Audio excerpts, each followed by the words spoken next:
Hello and welcome to Fantasy Live Show. Happy Wednesday, everybody. I'm your host, Ian Hartitz. It is a great day to be great. It's a great day to break down some of the biggest fantasy questions ahead of what should be an eventful Week 9 action. So joining me as I do every single Wednesday on the Fantasy Live Show, we got the one, the only, Dwain, The Rock McFarland, as well as the Cincy Storm Chaser, Chris Allen himself. Fellas, it's Week 9. Still got some injuries to talk about. Not all bright in the world, but Chris, still got football, which, hey, is pretty awesome. Hey, I'll take that. We still got a few more months of live action to take in. But I'm going to flip the script real quick. I mean, how are you doing, Ian? I know you always kick it to us. I mean, how's everything going with you, man? Fantastic. I'm trying to get in 18 next couple of days. We'll see what happens. Always a little bit tougher during the football season, Dwayne. But you know what? If we're not trying to golf every single week, what are we doing in life? Yeah, Zoe wants me to go golf with her this weekend. I used to golf all the time. Then I had these things called kids, and golf kind of went away. So I'm going to actually go play with her this weekend, Hartitz. So I'll have to let you know how the round goes. It's been a long time. Gone to the range with her several times, but I haven't played with her yet. So we'll let you know. I'm thinking she's going to beat me. I'm pretty sure she's going to beat me. Yeah. No better way to spend a lovely afternoon. So get out there, Dwayne. Come on. Why not, man? Guys, plenty to talk about today. But first, I want to give a quick shout out to Fantasy Life Plus. Fantasy Life Plus, our premium product over here at Fantasy Life, where we try to get you guys one step closer to capturing fantasy football glory. And yes, we are going to charge you just a little bit for that, but for a low price, you will get full access to our consensus ranks, our waiver wire tool, start sit tool, Dwayne's utilization tool suite, all that and so much more. So again, have added some really cool factors to our brand this year. I mean, the utilization score and things like that. League, industry leading stuff, I should be saying. And yeah, unfortunately, had to break the bank a little bit for that, but under $10 per month, even for our tier 2 package, under $40 per year for our tier 1. So Fantasy Life Plus, check it out. Staying spooky, it's Halloween and also Diwali season. Going to be a fun couple of days here for everyone. Sadly, not going to be a fun couple of days for the Houston Texans because, as kind of expected, guys, Stefon Diggs will be missing the rest of the season with a torn ACL. So terrible news. Obviously, Diggs was coming on and having a really nice bounce back season after a disappointing second half to 2023. Now out for the year right before he is going to be entering free agency. So, Dwayne, just another devastating wide receiver injury in a season with plenty of them. Yeah, I mean, and we'll get more into what this means for CJ Stroud, what it means for Tank Dell and the rest of these receivers, maybe even some Dalton Schultz if Ian will let me. Dalton Schultz, guys, get ready for Ian. I feel a rant coming later, but yeah, it's a brutal blow for the Houston Texans. I mean, you think fine, you have depth now. You've got Nico Collins, you've got Tank Dell, you've got Stefon Diggs. It's like, okay, like if we lose one of these guys, we still have two. Well, now you're down two of them. Hopefully they'll be getting Nico Collins back soon, Ian. Haven't heard any updates on the hamstring. He's been on IR. I believe he's eligible to return next week. That would be a very welcome sight to their passing game. Texans at the Jets here on Thursday Night Football. So hopefully that extra long week gives Nico some time to get ready. But yes, much more on this situation here a little bit later in the show. Chris, we actually have another situation that unfolded. It was an eventful Tuesday here in the NFL world. Something Dwayne and I got to talk about a little bit before yesterday. Didn't exactly see this coming, but yes, the Colts have officially benched Anthony Richardson for Joe Flacco. Do you think this is the rest of the season thing, Chris, or could it maybe be more of a 1 or 2 week timeout for essentially pulling himself off the field? Because again, it's one of these things where just long-term doesn't make pretty much any sense to be going with a 39-year-old veteran over the 4th overall pick who only has 10 starts to his name. But then again, as we always say, I'm not a doctor. Right, and I think it is more of a short-term thing. I don't know if it's because if he wound up taking himself out for a play or two, like just this past week because he was tired, or the fact that his passing acumen the accuracy hasn't improved to the point where they can consider him a weekly starter. Regardless of the situation, it does look like the Colts are still in contention, like for the AFC South. Joe Flacco does put them in a position to win, and of course, the real thing for fantasy purposes, it gives us more confidence in the pass catchers, Josh Downs, Michael Pittman, and of course, Jonathan Taylor, who saw like a really like majority of the running back carries for this last week. So if we're happy, the Colts look like they're at least confident in starting Joe Flacco. I think at least that gives us the more prominent or better outlook for the Colts moving forward. But let's hope that if things start to shift, let's see in the negative direction for the Colts, we might see Anthony Richardson back out on the field here soon.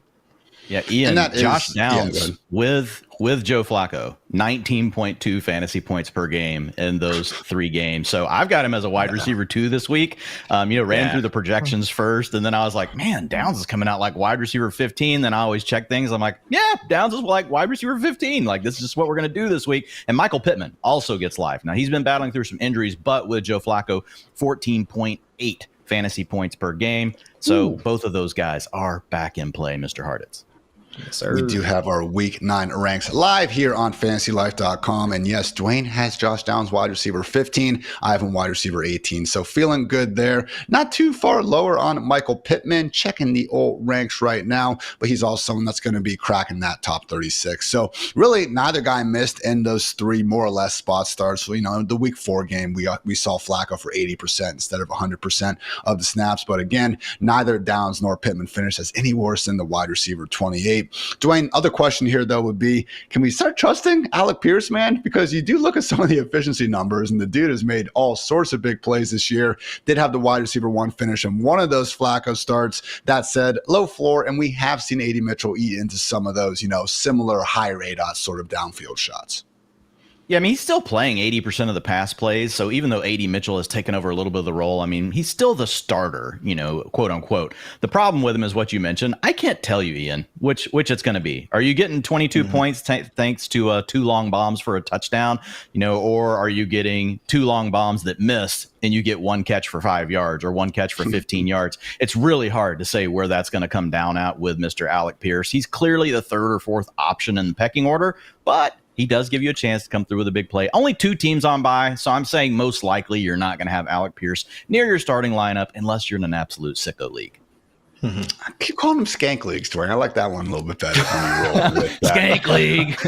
That's a hat tip to old John Hanson, man. John Hanson used to say that on Sirius XM radio, and he would talk about a skank league, and I would just crack up driving to work because some dude talking about skank, and I'm like, what is this guy talking about? But it was really great. Yeah, that's a league where nothing's on the waiver wire, guys. Yeah, they are unfortunate. Always grinding through those here on Tuesday and Wednesday. And yeah, maybe Alec Pierce could help you in that situation. So in that 3-game sample, Flacco under center, Josh Downs 30 targets, Michael Pittman 22, and actually Mitchell over Pierce 14-9. But to Dwayne's point, still Pierce out there on the field more often. So those were 2 of the 3 big news items from yesterday. We're going to get to the 3rd here in just a few short minutes. But first, guys, I want to quickly run through some lesser news items, starting with Brian Daboll once again confirming that Daniel Jones will remain the Giants starting QB. Always good when this becomes a weekly question. Certainly not a situation that could spiral from this point. And bad news, though, for the Giants, Tyron Tracy is officially in that concussion protocol. So upstart rookie really has been impressive. Please get healthy because the upcoming schedule, guys, looking pretty sweet there for that Giants backfield. At wide receiver, Lions wide receiver Jameson Williams is now being investigated for avoiding arrest on possession of a firearm without a concealed pistol license. So we already have gambling. We have a drug suspension. Maybe he gets a trifecta with a gun issue here coming up. Jets wide receiver Allen Lazard still not practicing with a chest issue. And Jaguars signed former Bears running back / wide receiver Willis Jones to their decimated wide receiver room. Otherwise, we had the Vikings trade for Jaguars left tackle Cam Robinson. Kind of wild to see the Jaguars go ahead and just trade Trevor Lawrence's left tackle in the middle of the season, but clearly weren't planning, I should say, on paying him after the 2024 season. So, at least they got a return for it. And finally, the Steelers cornerback Cameron Sutton did have his 8-game suspension lifted and has been reinstated. So great day to beat great there. So that was the news, everybody. Now a quick word to our friends over at Mike's Hard Lemonade. Fantasy football season is here, and while that may be cause for celebration, there will also be some hard days ahead. That said, guys, Mike's Hard Lemonade wants to remind you that hard days deserve a hard lemonade. So after a hard day spent scouring the waiver wire or concocting the perfect trade or simply tinkering endlessly with your starting lineup, it's time to quench your thirst with a hard-earned Mike's Hard Lemonade. All right, guys. Now I want to take a quick segment to throw some shade with our lovely shades from Knock Around. I'm rocking the Carolina Panthers because we need to talk about what the hell just happened with Bryce Young and Diontae Johnson, guys. You send Diontae to the Ravens, literally a 6th in Diontae for a 5th, and that's it. And the Panthers ate some salary. And guess what? If Diontae doesn't re-sign with the Ravens, then they're going to go ahead and get a conditional pick back for his services. So just Dwayne, do you think it's something we don't know here? Because on the surface, it just makes no sense to me that you literally had this issue in the offseason. Carolina Panthers team, no weapons around there, arguably the worst skill position group in the league. And now you have someone 3 games this year, over 75 yards and a touchdown, clearly your best wide receiver, and you give him away for absolutely nothing. So just from an on-field standpoint, Dwayne, I don't get it. And accordingly, I'm throwing some shade at the Carolina Panthers. Yeah, I don't get it either, to be honest. I mean, unless they're just looking to save a few bucks, but it sounds like they're going to have to eat some of the salary in the deal. So I don't get it. You got a young quarterback, to your point, with Bryce Young. Like, that should be your number one priority. You've got to see what he has the rest of this season. I know to this point it hasn't been good, but why not give him a top weapon to try to see what you have? I mean, that's the major decision the Panthers are going to have to make this offseason, Ian, is do they continue forward with Bryce Young, or are they going to have to draft another quarterback at the top of the draft? And that's the biggest question facing on a question show. The biggest question facing any franchise in the NFL is what to do about their quarterback. And now they want to take a weapon away, and that makes it harder to evaluate. We've seen this. Guys with terrible weapons, they can really struggle, and then you give them an upgrade. And Sam Darnold's a good example. I know he's not like lighting the world on fire, but look how much better he's been this year, and a good scheme with good players. So I don't know how you can have a real evaluation on Bryce Young. Like, look, we love Jalen Coker. We love some of these other guys. We hope that they come through, but you just took away a proven weapon. Now, maybe there is something behind the scenes. Maybe Diontae just came out and said, I don't want to play here anymore. But still, you think you would get more than what you got here. I get it. It's a short-term rental for whatever team, but Diontae, he can help a team get to the playoffs. Like, Chris, now you take Diontae out of this offense. You spend a second-round pick on a running back who maybe won't play this entire season. You're leaving Bryce Young with Xavier Legette, first-round pick. Okay, we like the size speed, but still a pretty raw player. Okay, I've seen the Jalen Coker love. I get it. He was still undrafted for a reason. And then we have 34-year-old Adam Thielen hopefully returning from a hamstring injury. So just, again, not exactly the world's best supporting cast here, Chris. Does anyone from Carolina specifically interest you in Fantasyland? Because I get it. You're in some of Dwayne's leagues and stuff like that. Okay, we can get behind Liga and Coker, but not exactly rushing to start these guys, you know? No, not necessarily rushing to start them. Legette has popped up in a couple of games, and now we can assume that with Diontae Johnson out of the picture, his target share should at least go up a little bit, but used primarily on the outside, but also getting some work on the interior as well. But back to the point about the team building around Bryce Young, I think from a process standpoint, it looked like the Panthers were on the right track. Like you were talking about, they drafted, like even going back to last season when they took Bryce Young, they pair him with Jonathan Mingo. I get he hasn't panned out, but they also wind up taking an offensive lineman on day 3. They bring in Legette. They draft Brooks. They sign 3 offensive linemen in free agency. So, like, if the plan was to evaluate Bryce Young, like, throughout the entirety of this year, that's what they should have done. They had the pieces in place in order to do it. But now in 2 months of action, they're already pulling the plug because the results weren't all that great. I think from a results or from a process standpoint, they should have gone ahead and made sure that they do the full evaluation for Bryce Young. But again, I think if anybody wanted to take a look at these shades that I'm wearing from Knock Around, the team associated with them, I understand the woes that you might have with poor process from your front office. So I completely understand, y'all. So, Dwayne, not going good in Carolina. I think we can agree on that. That said, in Baltimore, they just added one of the better separators of the last half decade to a wide receiver room that wasn't exactly, stacked with depth. I mean, anytime you can replace Nelson Aguilar with Diontae freaking Johnson, you're feeling pretty good. In real life, maybe not so much in fantasy, Dwayne, because, again, weren't exactly already cooking with a ton of excess target volume. Things going to be shrunk that much more for all the pass catchers in Baltimore now. Yeah, so it's an upgrade for Lamar Jackson, because Diontae Johnson's a far better player than Rashad Bateman. Now, Rashad Bateman's been nice over the last few games.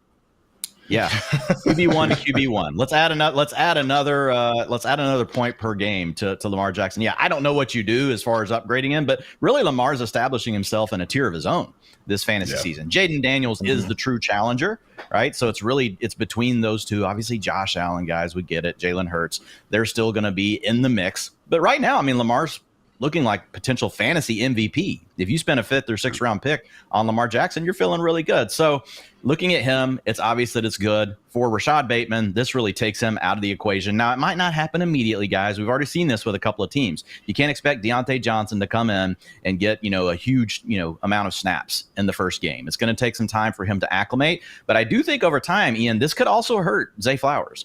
Zay Flowers got a 27% target share this season. That could come down with the addition of Diontae Johnson. He was also sitting at a 27% target share when he left the Carolina Panthers.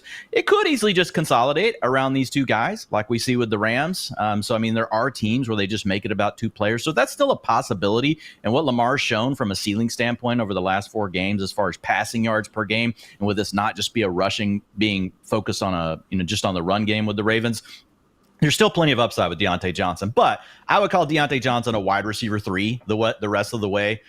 Zay Flowers was pushing to be in the wide receiver 1 conversation. I think this kind of puts a cap on that, at least for now. We'll see how it plays out, but I would say Zay Flowers looking more like a low-end wide receiver 2 now due to the risk of Diontae. Don't think it hits this week, folks, but I think in the next, I feel like a weather forecaster. Maybe not this week. Next week, we could see a low-pressure system moving in, and that could really cap the results of what we're seeing from Mr. Zay Flowers because of the storm known as Diontae Johnson. So the other thing is man, Mark Andrews, we were finally getting some positive momentum going, Hartitz. Yeah. I don't know. I mean, Mark Andrews may be deceased at this point.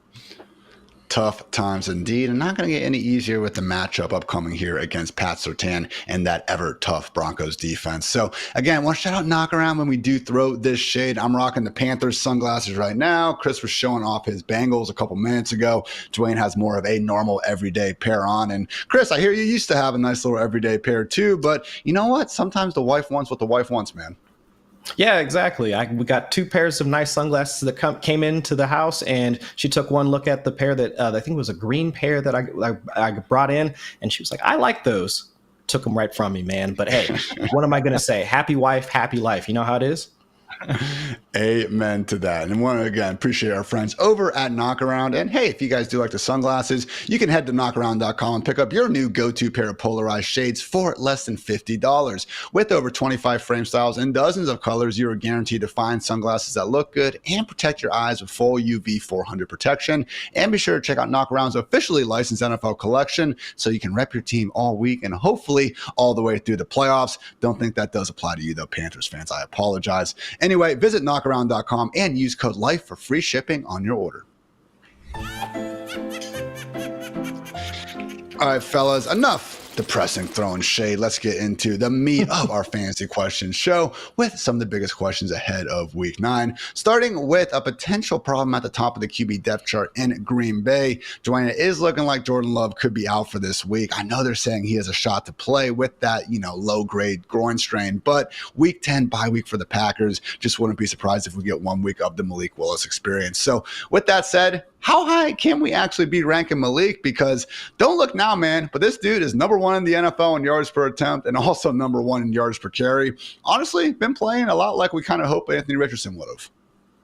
You didn't even blink. I left the glasses on because I love them so much. But yeah, these are the Soul Surfer. Actually, no, these are Pure Side. No, these are Soul Surfer. I can't remember. Pure Side also, Mr. Hartitz. Another really good like pair. those. So yeah, I hid mine from my wife, Chris. Just for the record, I hid them from Amanda. She saw them as well. I saw her eyeballing them. She didn't say anything, but I saw her eyes. But yes, just for wait. Malik Willis. Yeah, for Malik Willis, Ian, I've got him as QB8 right now. I mean, the guy gets plenty of scrambling. He's going to scramble. He gets design rushing opportunities. I mean, I think there's a lot to like about him. You could argue that maybe that's a little high. He's given us 13 fantasy points in one of his starts, but then he gave us 25 in the next one. So really looked a lot better than the Malik Willis. Again, talking about quarterbacks and how they might look a little bit different once you get them into a different scheme. You get them surrounded with some playmakers, taking this thing all the way back to the Bryce Young comment. So we'll have to wait and see if he's going to play. But I wanted to go ahead and put him in the ranks about where I think I would rank him, just in case people are trying to decide, do I grab this guy in case Jordan Love is out, or maybe you've got Jordan Love? I do think he's good enough that if you've only got Jordan Love on your roster, Ian, you should be trying to grab Malik Willis. And there are some other names that we'll probably talk about here in a little bit that I would be starting him over, that a lot of people are rostering right now. So yeah, it's a little bit of a boom busty play, but man, that's a nice ceiling. 25.4 fantasy points in week 3. I went a little more conservative than you, Dwayne. I thought I was being aggressive. Apparently not with my QB 14 ranking, but at a minimum, we are on the same page with starting Malik over guys like CJ Stroud, Baker Mayfield, Justin Herbert, Tua Tagovailoa, Jared Goff, Dak Prescott, amongst others. So, Chris, really is one of those things where, again, I understand we need to rectify some of our lingo around dual threat quarterbacks because it is possible to be the world's most, inaccurate passer and a bust on a weekly basis like Anthony Richardson. But with Willis, man, we've seen it this year. Top 3 quarterbacks in terms of fantasy points per game from just rushing. It's Jalen Hurts, Justin Fields, and yes, in third place, Malik Willis. So, we got all sorts of talent around this Packers offense. Sometimes, Chris, when you do have a good scheme, good pass catchers, it can't be as easy as playing the quarterback in fantasy who we know could rack up 50-plus rushing yards and a touchdown, and we wouldn't even blink. Right, and that's why I'm not too concerned about a couple of the Green Bay pass catchers for this week, specifically Romeo Doubs and Jaden Reed. Both, like Romeo Doubs, if you look at where he runs most of his routes, that's where Malik Willis was targeting the perimeter of the field for the most part in his 2 starts. So even though the pass volume might be a bit down, and to Dwayne's point, in his first game as a starter, that was back in week 2, down to about a negative 30% passer over expectation. Not what you want to see out of your passer if you're expecting to get any sort of volume to your wide receivers. But in the second game, negative 12%. They were improving from a drop back rate perspective. So if we can at least see Romeo Doubs continue to mix in, and Jaden Reed, because of course he was still having a high snap rate, even though they were reverting back to using more 2 tight end sets. But this is going to be a matchup against the Lions where they do actually allow the most yardage to slot receivers, and that's where we typically see Jaden Reed operate. So for those 2, and along with Tucker Kraft, who continues to get away with it with his massive yards after the catch and these just wide open spaces where he can gallop down the field for 50 to 60 yards at a clip, I would say those 3 pass catchers specifically, along with Josh Jacobs at the running back position, those are about the three skill players from Green Bay that I'm willing to at least continue to throw into my lineup. And we'll see how long Malik Willis gets to start and how long Jordan Love has to be out with a groin injury. Third highest game total of the week in this one. So it does seem like Vegas is on the same page, still expecting plenty of fireworks from this ever well-schemed Green Bay Packers offense. Now, guys, let's get to the situation we briefly talked about in the intro. This Houston passing game, sans Stefon Diggs, who again will be missing the rest of the season with a torn ACL. So absolutely sucks, Dwayne. Maybe, though, this is what we finally get, where we get Tank Dell actually putting up some big-time numbers. Hasn't quite happened so far, but to be fair, since Nico Collins has been out, we've had wide receiver 16 and wide receiver 31 performances sandwiched between that, week 7 goose egg. So can we trust Tank Dell, Dwayne? Because my God, if we would have told you 2 months ago that we were going to have Dell without Diggs and without Nico Collins, I'm sure you'd be talking about him as a freaking top 5 wide receiver. We would have been. But what we've seen from Tank Dell this year has been very different than what we saw last year between him and CJ Stroud. We don't really know what's going on, guys. Sometimes this sort of thing happens, though. I mean, we talked about Elijah Moore yesterday having a bounce back with Jameis Winston. Well, when you have a bounce back, that means that you've also had a really bad period of time where we saw Elijah Moore in his rookie season, Ian, for a 6-game stretch. We loved him. And then he stunk for 2 years. So there are guys that somehow just faceplant out of nowhere. You wouldn't expect it getting to play with CJ Stroud, though, in a scheme where we have Bobby Slowick. He actually has a lot of things going for him that we didn't have going for a guy like Elijah Moore. So I do wonder if some of this is health, if it's due to offseason reps that were missed. I don't really know. I can't put my finger on it. It can also just be that defenses figured out how to better play Tank Dell. They figured out, here's the thing that Tank Dell can't do, and we're going to try to make him do that on as many routes as possible. So we'll have to wait and see, but it's been disappointing, Ian. I mean, without Nico Collins in the lineup, we've got a 20% target share over the last 3 games. That's not terrible. You can live on that if you're coming through with the big plays. We're not getting the big plays, though. I mean, he did score the touchdown in the back of the end zone last week, but we're not getting those big down-the-field shots that we were seeing from C.J. Stroud to Tank Dell last year. So, honestly, he was going to be a major downgrade for me in the utilization report this week, but with the news that Stefon Diggs is out for the season with an ACL, I couldn't move him down. I was also going to move him down the ranks. So he's essentially sitting where we've had him. He's moved down a little bit, but he's right there as a borderline wide receiver 2 this week. It's hard to downgrade him too much in this scenario because I also just don't know who else here we can really trust. None of these guys have really proven to be high-end target earners. I mean, I think there's somebody could step forward, but there's no one that's really proven. Tank Dell's the only one, even though he hasn't been good the last few weeks, that at least at some point we've seen, wow, this guy is a real baller.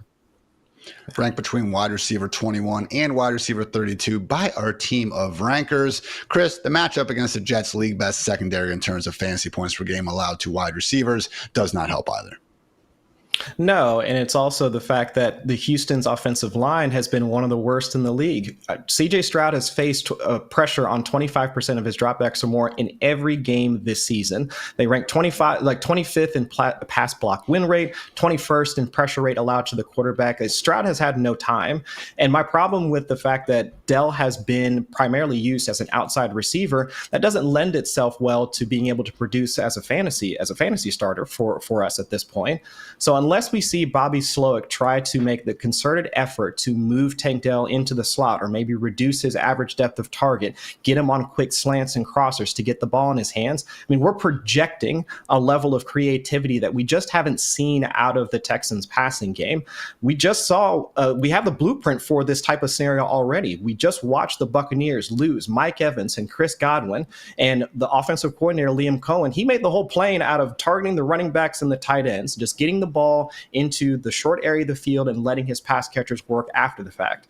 And unless we see that against the Jets this upcoming week, I do have a lot of concerns about Stroud and just the remaining, any of the pass catchers, whether it's Dell, whether it's Schultz, and any of those guys moving forward. The only one that I do have at least some sense of confidence in is Joe Mixon. I mean, right now, he looks like one of the better assets to have. I mean, over 80% of the team's carries over the past 2 weeks and also rocking a 15+% target share. So out of all of those guys that are associated with the Texans, it's just Mixon that I want in my lineup. And we'll see what happens when Tank Dell and Dalton Schultz. Mixon, I believe I did indeed. Yep, ranked as the overall RB1 on the week. Dwayne has him RB3. We're feeling great there. But Dwayne, another guy that should be going great for is Dalton Schultz. And yet here we are entering week 9, 0 touchdowns on the season. 1 game with more than 35 yards. He is not finished better than tight end 19. I take back my apologies to the Schultz family. He is a mid-football player now in a pristine situation. Family? The whole family. I take it back. He's a mediocre player, Dwayne. Come on. We're really throwing shade now. Get your sunglasses back on, Hartitz. Put them sunglasses back on, man. Look, I can't refute anything. So what's behind this, guys, just so you know, Hartitz and I had a bet last year where I took Dalton Schultz and he took Gerald Everett, and Ian lost. And because of that, he now hates the Dalton Schultz family because, he reversed course. And he's like, okay, fine. I like Dalton Schultz, and now Dalton Schultz is disappointing. So I feel you. I will say this, though, Ian. I mean, he's due for regression. I mean, he has a 20% target share over these last few games. That's not bad for a tight end, right? Tank Dell, we want that at like 25-30%. But 20% target share from a guy like CJ Stroud, that's enough to be a low-end tight end 1. He shouldn't be tight end 20, tight end 32, tight end 19. I mean, he scored 9.2 fantasy points last week. It just so happens that every other tight end on National Tight End Day, in case you guys didn't notice, it was National Tight End Day last weekend. Whoa, on that particular day, everyone went off. Every tight end, it felt like, went off for like 25 fantasy points. So that obviously pushed Schultz down, but 9.2 points, like, that's not totally going to kill you, but I am with you, Ian. He has definitely underperformed. I would still place him as my second favorite bet to benefit from the loss of Stefon Diggs, at least until we get Nico Collins back, and then it just may be all Nico Collins, and that's okay. We'll take all Nico Collins. About to say wheels up for Nico as soon as he is back, which again, please, I think I can speak for all of his fantasy managers, make that sooner rather than later. All right, guys, next up, I want to go over some, pretty favorable upcoming schedules. Obviously, still have plenty of bye weeks that are going to be attacking us. So anytime we can take advantage on the waiver wire with some pristine schedule stretches, we should be looking to do so. If you guys want to go to my Twitter yesterday, I did send out a thread. I'm a thread boy, guys. No, it was just a one-time thing. But looking at, again, quarterback, running back, wide receiver, tight end, even DST, and who can benefit down the road. So looking at, again, the most favorable quarterback schedules, Giants, Eagles, Panthers, Jets, and Steelers sticking out the most. And Dwayne, wanted to focus on the Jets part of this because hasn't been great since they've gotten Devontae Adams, Aaron Rodgers up and down season. But man, you look at these upcoming matchups, Texans, Cardinals, Colts, Seahawks, Dolphins, Jaguars, and Rams on the horizon. I know they haven't gelled just yet, man. I'm not saying they're going to be this great real-life contender. I do think, though, this Aaron Rodgers-led Jets passing game should be getting on track in a major way here soon. Yeah, and what I'm typically looking for when we're doing this sort of work, and we're going to talk about some other mismatches for the weekend here in just a little bit, but I'm really looking for the outlier matchups, Ian. And so some of the ones that you just mentioned there, those are the sort of things, guys, when you're looking at matchups, like, and there's a bunch of teams in the middle, like, don't even worry about it. Just play the better player. If you're looking for some slight tiebreakers, you might find something in that data. But for the most part, we're looking for the really bad teams on defense, and we're looking for the really good teams. We want to avoid the really good ones. We want to target the really bad ones. And you just talked about it with the Jets, Ian. The thing that sticks out to me here is the Colts and then the Jaguars. Those are huge mismatches. Miami, not so much. They're okay. Seattle, like, those are beatable teams. The Cardinals were much worse early in the season. Also a beatable secondary as well. But, man, the Colts and Jaguars matchups, those really stick out to me. The other thing with Aaron Rodgers is we know that Devontae Adams is just now really getting back into the rhythm, with Rodgers. So you've got him, you've got Garrett Wilson, you've got a pass-catching running back out of the backfield and Breece Hall. Those are easy yards. I do think that Aaron Rodgers is going to look pretty good down the stretch for fantasy football. I don't know at all what it's going to mean for the Jets. Like the Jets, losing to the Patriots, like, you have to think they can only get better than what they looked last weekend. But I don't know what their team's going to look like. But I do feel like with Aaron Rodgers, with these pass catchers and having some of those really favorable matchups, he is a quarterback that if you're hurting, he might be able to start for you more often than not down the stretch. And it really is that happy medium where we're not only getting good defensive matchups, but they're facing other offenses that I think can at least, keep up honestly on the scoreboard, score some points against, what's been a struggling Jets defense, get us into those fantasy friendly back and forth shootouts. So those were the quarterbacks. Chris, best backfield matchups here over the next 5 weeks: Giants, 49ers, Chiefs, Dolphins, and the Rams. So hopefully we do get CMC and maybe even Isaiah Pacheco returning from IR before too long to help save those fantasy rosters ahead of the playoffs. Tyrone Tracy, though, I think is the big takeaway here, obviously in the concussion protocol and not guaranteed to be suiting up this week. But man, Chris, we've only seen the rookie in 4 games now, but looked awfully impressive, especially for a guy who, as he hilariously even tweeted yesterday, hasn't even been playing running back for that long. Right. And the thing that really stuck out to me is the fact that we've had 2 games with Devin Singletary back, and Tyrone Tracy has at least mixed in or taken over the lion's share of that backfield. I mean, in Devin Singletary's first game back, they both split the carries around 35 to 40%. But we just watched in that game against the Steelers in prime time. I mean, it was all Tyrone Tracy, over 80% of the carries, around a 10% target share. Still, and of course, he has that long dash for the touchdown. So I can understand the fact that he's probably going to miss this upcoming week in their game against the Commanders. But if you look ahead on the schedule for week 10, who does he get to play? He gets to play the Panthers. So if somebody were to have dropped Tyrone Tracy, or if you still have been stashing him on the bench, to see what this backfield was going to shake out with Singletary back, my expectation would be that once Tracy is back to action, he should be the RB1 for that squad and should be or at least the RB2 on your team for fantasy. As Chris said, Commanders and Panthers prior to the Giants Week 11 bye. And even after that, guys, Buccaneers, Cowboys, that's a smash spot. Saints, Ravens, not ideal. Week 16 and 17, though. Falcons and the Colts to hopefully help you guys lift that fantasy football championship glory.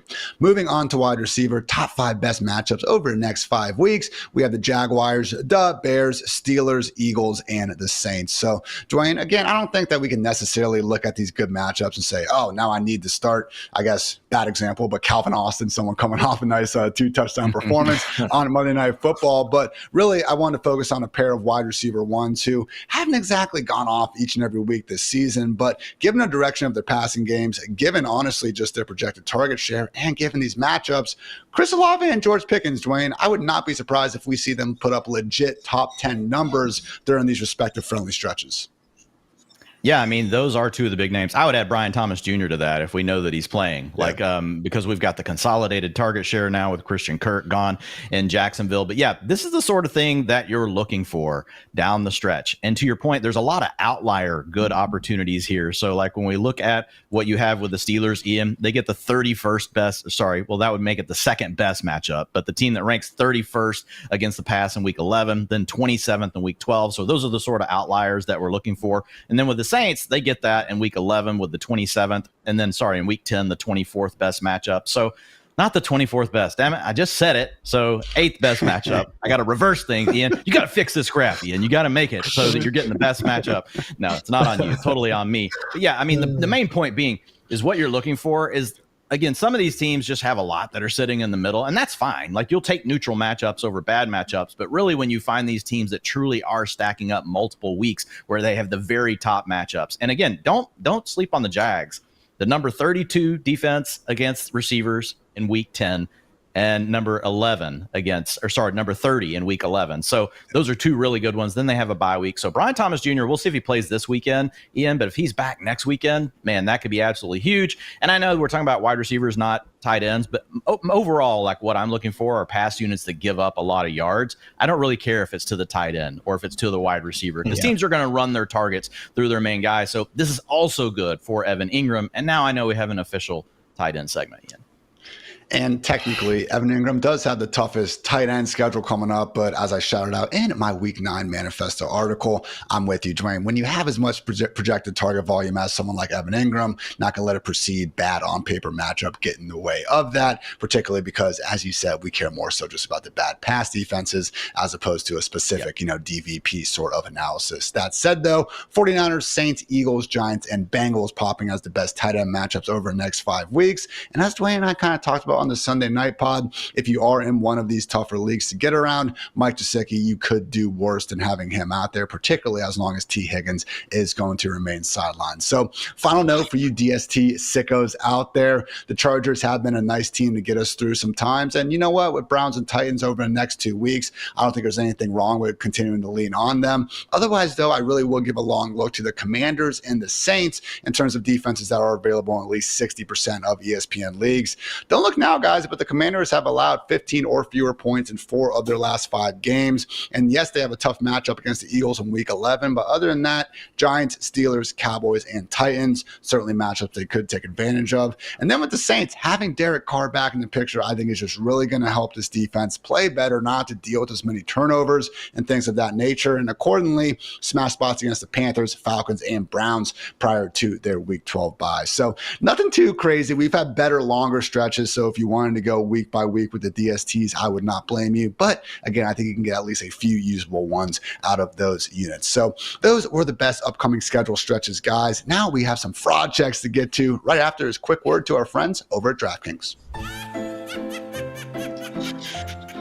A chill in the air, leaves falling to the ground, and football every weekend. That is what fall is all about, and you can make each weekend even more exciting by getting into the action with our partners at DraftKings, the #1 place to bet on touchdowns. And right now, all new customers who bet $5 will instantly get $200 in bonus bets. All you have to do is download the DraftKings Sportsbook app and sign up using our promo code FANTASYLIFE. The crown is yours. Again, that is $200 in bonus bets instantly, and you can stay in on the action and use your $200 in bonus bets to bet anytime touchdowns on DraftKings. After all, DraftKings is the place to bet touchdowns. If sports betting is not yet available in your state, don't worry. You can still join in on all the fun with DraftKings Daily Fantasy and have the shot to win cash prizes. Download the DraftKings Sportsbook app now. New customers use our promo code FANTASYLIFE and bet just $5 on any wager to get $200 in bonus bets instantly. That's promo code FANTASYLIFE only at DraftKings Sportsbook. All right, guys, it's time for everyone's favorite segment. I don't know if it is everyone's favorite, but you could imagine. Fraud Check, where we go through some of the top 5 performances from last week and try to determine if they were a fraud or maybe a sign of bigger and even better things to come. So, Dwain, let's start things off with a quarterback who's been a bit up and down this year, but recently has been on quite the heater. Jaguars QB1 Trevor Lawrence, now going up against the Eagles, fresh off that QB4 performance. Sadly, might not have all of his friends available in this next one. Yeah, I mean, they're trading away his offensive lineman. Like, that could be a challenge, Ian. So, I mean, we'll see how it goes with the pass protection. But the bigger thing here with Trevor Lawrence is, guys, we know it's a fugazi. I mean, this guy, we've been watching this, Ian, for how many years? He's going to come up with a performance like this. But you can't trust this man in your fantasy lineup week over week. That means his rest of season rank can be no better than, 16th? And he's got a pretty decent schedule coming up. And I still just wouldn't be on board with, saying, oh, my God, Trevor Lawrence is the guy we have to have. I will say this. He's capable of getting on a heater just like what he's on right now. Thrown for 371 and 2, 234-2. Yes, that's part of a heater because we're talking about Trevor Lawrence. 193-1, had a bad game. 308-2 this last weekend, passing yards and touchdowns. So he's a guy that we know can come through with a big game. If you got a bye week, you can time it up right. You get lucky, great. But he's not a guy you wanted to be depending on for the rest of the season. Maybe if you're playing in one of these big national tournaments, like over at Real Time Sports, some guys that, we worked with a lot this summer, Ian, you might pair him up if you've got Evan Ingram, right? Or you've got maybe you got Brian Thomas Jr. You make him your second quarterback just in case he does get hot and you're trying to win a big, load of cash at the end of the year where you're racing against a bunch of other teams in a playoff. In that scenario, I might roster him, but I'm not looking to get Trevor Lawrence into my lineup in most of the lineups that we're talking about here. Folks that are listening and watching to this show, they shouldn't be starting Trevor Lawrence on a week-to-week basis unless you're playing in a Superflex league. Christian Kirk definitely out, could be without Brian Thomas Jr. and even Gabe Davis dealing with that shoulder injury. So kudos to Lawrence for really stepping his game up. First 4 weeks of the season, he was 23rd or worse in EPA per dropback, completion percentage over expected, yards per attempt, and PFF passing grade. Top 5 marks in each of those categories, though, over these past 4 weeks. Chris, another player who we do need the fraud check. Dwain, Achane, someone who, let's face it, between weeks 3 and 8, didn't exactly look like someone we wanted to be jamming in the fantasy lineups, but lo and behold, we do get Tua Tagovailoa back and good things happen. Fresh off that RB2 finish, Chris, can we go back to trusting Dwain Achane as that top tier running back that we drafted him to be? I would say yes. Why not? He had got the target share that we expected him to get, that we saw in weeks past. And of course, the offense is back to normal. With Tua Tagovailoa back under center, the offense had a 47.1% success rate. That's compared to under 40% that they had in the 3 to 4 weeks without him. And of course, the yards per drive was up to almost 37, 38 yards per drive. It was down to 20 in the weeks that they had Skylar Thompson, Snoop Huntley, any of those guys that were working behind Tua. So if the offense is working as intended, Tua's quick twitch ability, or at least ability to quickly quickly diagnose the defensive coverage, get the ball to Tyreek, and also Dwain Achane, who had a 19% target share just this past week. Yes, I think Dwain Achane should be back in our lineups and be considered at least I'd say a low end RB1, because the problem with Achane is that we're still getting more carries for Raheem Mostert once they get inside the 5 and inside the 10. I think that's his biggest detriment at this point. But if you are in those leagues that award you points for getting receptions, I think Achane should be the guy that we have in our RB1 spot moving forward. 17, 29 with no Mostert, and then 16 touches in those 3 games with Tua. So to Chris's point, not getting these 30-plus touch monster workloads week in and week out, but for a player of Achane's caliber, usually that is more than enough to keep on racking up goodness in the box score. Dwain, let's talk about a wide receiver. Lad McConkey, the wide receiver 2 in week 8, inside of a Chargers offense that, yes, we knew they were going to want to run the football, and they did for the first 4 weeks of the year, but lo and behold, starting to let Justin Herbert cook over these past 3 weeks. Do you see that continuing? And accordingly, do you see his number 1 wide receiver benefiting in Fantasyland? Yeah, whether or not you want to say this is a fugazi, really comes down to your expectations. If you think that Lad McConkey's going to be a wide receiver 1 the rest of the way, this is a fugazi. If you think that he might be a really good wide receiver 3 for your fantasy team, you would be correct. The problem with this resurrection of the passing game with Justin Herbert is we don't know for sure if it's going to stick. And anyone that's telling you different, they are full of it. They don't know, because this sort of thing is not necessarily predictive over the course of the season. We see teams change their identity all the time. It comes down to matchups, so many things, Hartitz. It can come up to how the defense is playing you on the play. They have these things called check with me. Guess what? You come out and you got 6 linemen in the box with a linebacker and you got a wide zone play called. You should be checking out of that to a pass play. So the defense can have a pretty big impact on how often what I would call a run balanced team like the Chargers could still be passing the football. I will say this. It makes sense to let Justin Herbert, he's a really good player, throw the ball more. And we talked about this preseason. We said this team is not going to run the ball as much as they did with Colin Kaepernick back with San Francisco. But they're not going to be throwing the ball as much as they did with Kellen Moore the last season. The truth will be somewhere in the middle. So I'm hoping, Ian, that this is that truth we were talking about, right? Since they've come back from the bye, they're a plus 4% drop back rate over expectation. Before the bye, they were one of the most run heavy teams in the league.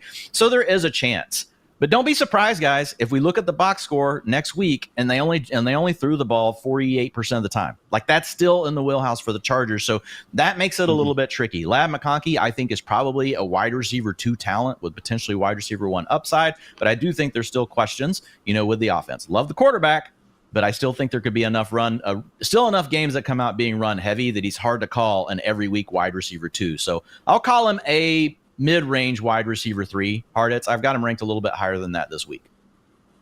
I'm going to go ahead. I'll hop in there real quick. I was going to say that to Dwayne's point, the highest amount of targets that Ladd McConkey has gotten in a single game is 7.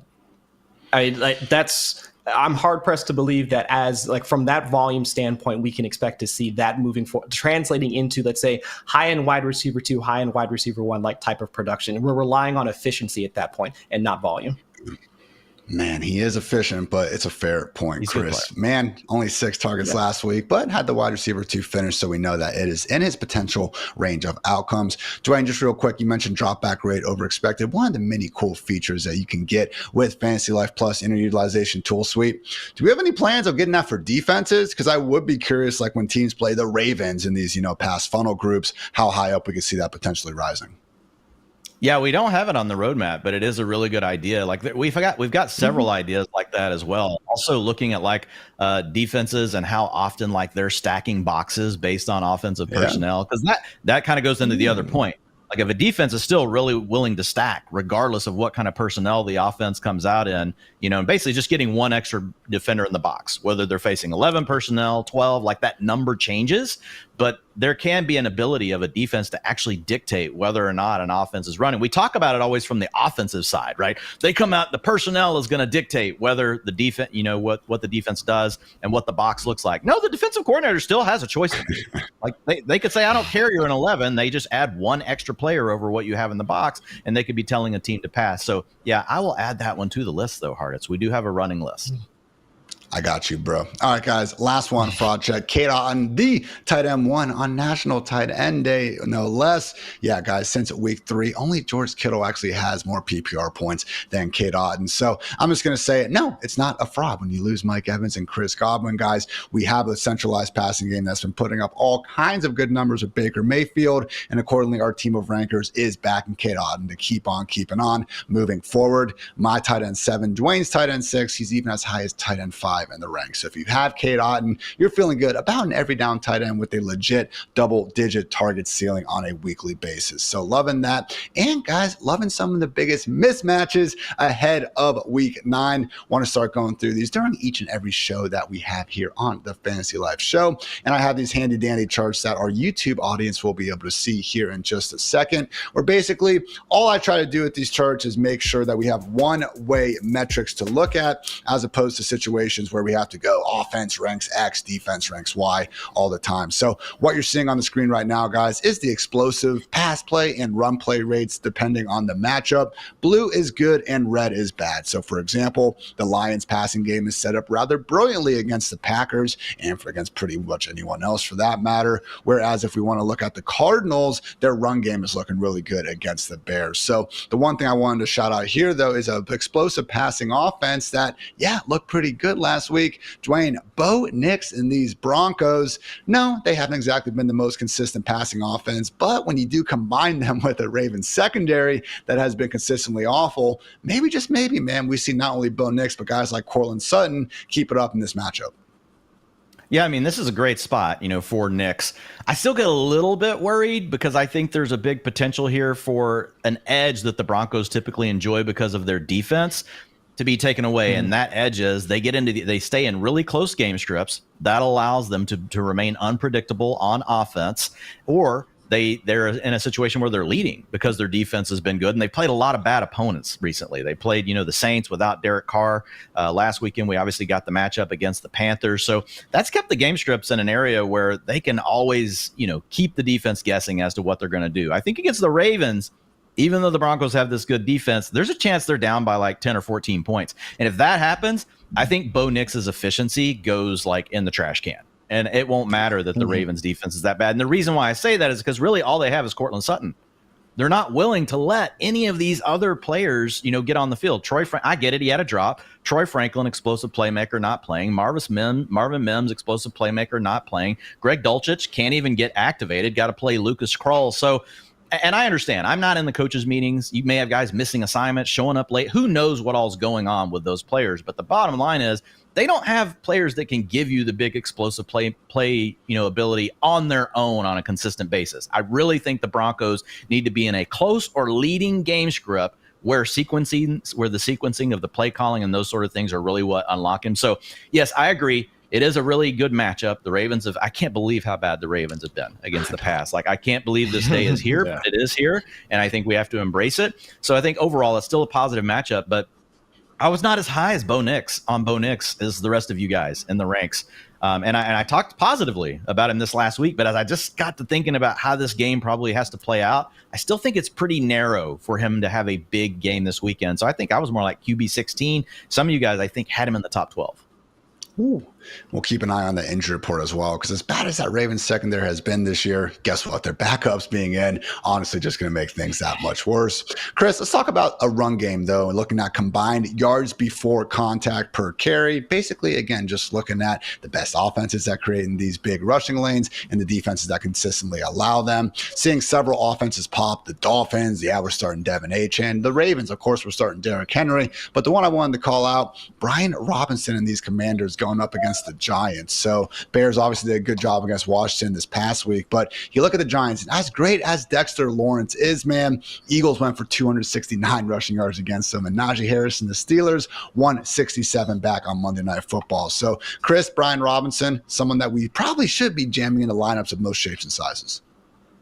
Oh, 100%. And from a utilization standpoint, through the first 5 weeks of the season, Brian Robinson actually ranked first in yards after contact per attempt at just over 5 yards per clip at that point. So and also the Washington Commanders, their run blocking unit is actually first in run block win rate. So he has the offensive blocking unit to give him the space in order to create. And also his skill set lends itself to being able to burst through those lines, create explosives. And of course, once they get into the red zone, he has been their preferred option, at least from a rushing standpoint, if it hasn't been Jaden Daniels scampering around. But let's hope that they try and limit that, especially since Daniels is still working through that rib injury, or at least we're assuming that from a health standpoint. He's not completely 100%, even though he looked just fine throwing that Hail Mary just this past week. Yeah. But either way, I'm with you that with the Commanders' offense rolling as it is, they should be able to lean on their run game and get through the Giants' defense without too much of an issue in Week 9. Again, with that Jaden Daniels ongoing rib injury, would make sense that inside the 5-yard line, they lean on B-Rob more than ever. Dwain, have another one of these where it's basically net passing yards per drop back in. Unfortunately, it might be a tough afternoon in the McFarland household because, man, this Falcons passing game looks set up brilliantly against the Cowboys defense that really, man, just awful at everything. 25th in EPA allowed per drop back and 32nd in EPA allowed per rush. So Falcons, again, with the best matchup of the week in terms of potential aerial success between Drake London, Kyle Pitts, and Darnell Mooney. We starting everybody here, Dwayne? Yeah, I mean, you're starting them all. I mean, obviously, with Drake London, you've got a top 12 fantasy wide receiver most likely the rest of the way. So you feel great about him. I think the question is what to do with Kirk Cousins this weekend. How high do you push him? Again, a player that I got inside the top 12 this week, but I think I'm lower than everyone else. I want to say I'm at 10 or 11. Ian, I don't know. I think you might have had, Kirk Cousins 7 or 8. It was another game as I was just sitting here thinking through it, and I was like, well, the Falcons could also just run the ball. I mean, because what you just mentioned, the Cowboys can't defend anything. So I can't say for sure what their game plan is going to be. So that gave me a little bit of pause with Kirk Cousins, because we have seen these games where the Falcons come out and look good and they don't do a ton through the air. They do a lot of their damage through their work on the ground. And then if you look at the handy dandy drop back rate over expectation over at good grief, guys, at FantasyLife and the utilization suite of tools, you just click on team styles if you're wondering what Ian's talking about, and you can go team by team and you can see what these teams have looked like every week and then their average for the season. And if you look at the Falcons, they're minus 2% drop back rate over expected. And over the last 3 games, minus 8, minus 12, minus 5. So they could easily also come out here, get ahead by a little bit, realize that the Cowboys are reeling, and they could just continue to pound the ball with Bijan Robinson as well as Tyler Algier. They have 2 backs that they can lean into. So I think this one's tricky. The upside's certainly there. if the Cowboys could press the Falcons and turn this into a shootout, you're going to love what you get from Kirk Cousins and all these pass catchers. If they don't, it could really be more of an afternoon where it's more about Bijan and Tyler Algier.